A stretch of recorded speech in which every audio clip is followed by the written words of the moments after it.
Hey guys, in this video we are going to discuss about accounting principles. Guys, accounting principles are the set of established principles or rules, a group of fundamental guidelines relating to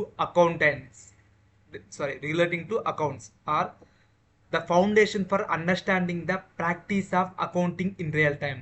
మామూలుగా కంపెనీస్లో accounting అవన్నీ చేస్తుంటాం కదా. So అది ఎలా చేయాలి అన్న అంటే ఈ ప్రిన్సిపల్స్ని ఫాలో అవి చేయాలి గాయస్. ఓకే, సో ఇప్పుడు ఆ రూల్స్ అండ్ రెగ్యులేషన్స్ ఫాలో అవ్వలేదంటే అది అవుట్ ఆఫ్ కంట్రోల్ అయిపోతుంది. అంటే ఐ మీన్ వాడి ఇష్టం అంటే అది కరెక్ట్గా లేదనేసి. ఓకే, ఇన్ఫార్మేషన్స్ ప్రాపర్గా తీసుకోలేము.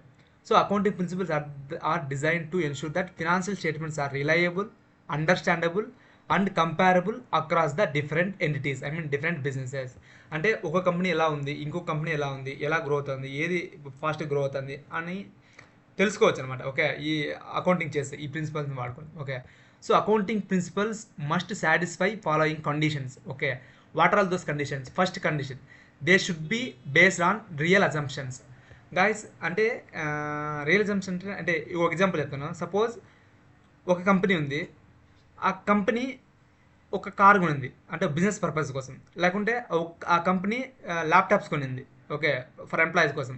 ఓకే, సో ఒక కారు కొన్నా, ఒక ల్యాప్టాప్ కొన్నా, ఏదో ఒక ఫర్నిచర్ కొన్నా కానీ, సో వాళ్ళు అది ఇన్ని రోజులు, సపోజ్ కార్ అనుకోండి, అది ఇన్ని రోజులు వర్క్ అవుతుంది. సపోజ్ నా అజంప్షన్ ఏంటి, 5 years ఆ కార్ అనేది బాగా వర్క్ అవుతుంది అనేది నా అజంప్షన్. అది it should be real. Okay, it's 5 years it's possible. We can't assume like 15 years 20 years ఆ కార్ బాగానే ఉంటుంది, ఐ మీన్ దాన్ని యూజ్ చేస్తాం మేము. డిఫరెంట్ కంపెనీస్ ఉంటాయి కదా. సో ఇప్పుడు మనం 5 years కన్సంప్షన్ రియల్గా చేసుకోవచ్చు, 5 years వాడతామనేసి మనం అకౌంటింగ్ జనరల్గా ట్రాన్సాక్షన్స్ అని మనం రికార్డ్ చేసుకోవచ్చు, ఎంటర్ చేసుకోవచ్చు. సో అందుకనేసి ఏదైనా కానీ అజంప్షన్ చేసుకున్నాం based on the real assumptions. ప్రాపర్గా ఉండాలి, రీజనబుల్గా ఉండాలి ఆ అజంప్షన్ అనేది. ఓకేనా, that is the accounting principle 1.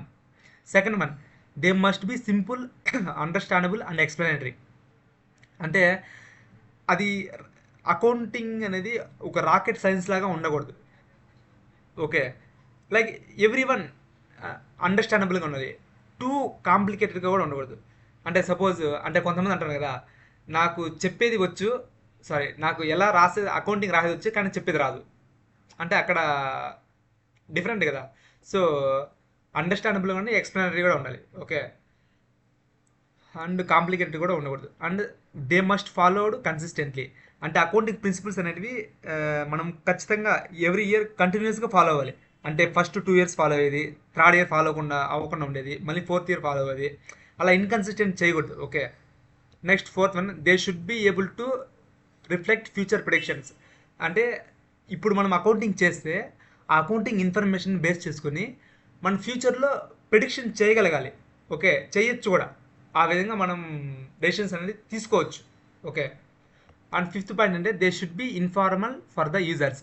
అంటే ఇప్పుడు ఫైనల్గా అకౌంటింగ్ అనేది ఎందుకు, ఇంటర్నల్ యూజర్స్, ఎక్స్టర్నల్ యూజర్స్కి, బ్యాంకర్స్ వాళ్ళకి, మనకి ఎవరైతే అమౌంట్ ఇస్తారో మనం షేర్స్ ఇన్వెస్టర్స్కి, బ్యాంకర్స్కి, ఇంటర్నల్ యూజర్స్ మేనేజ్మెంట్కి ఏదైనా డెసిషన్ తీసుకోవాలన్నా సో ప్రతి ఒక్క ఇన్ఫర్మేషన్ అనేది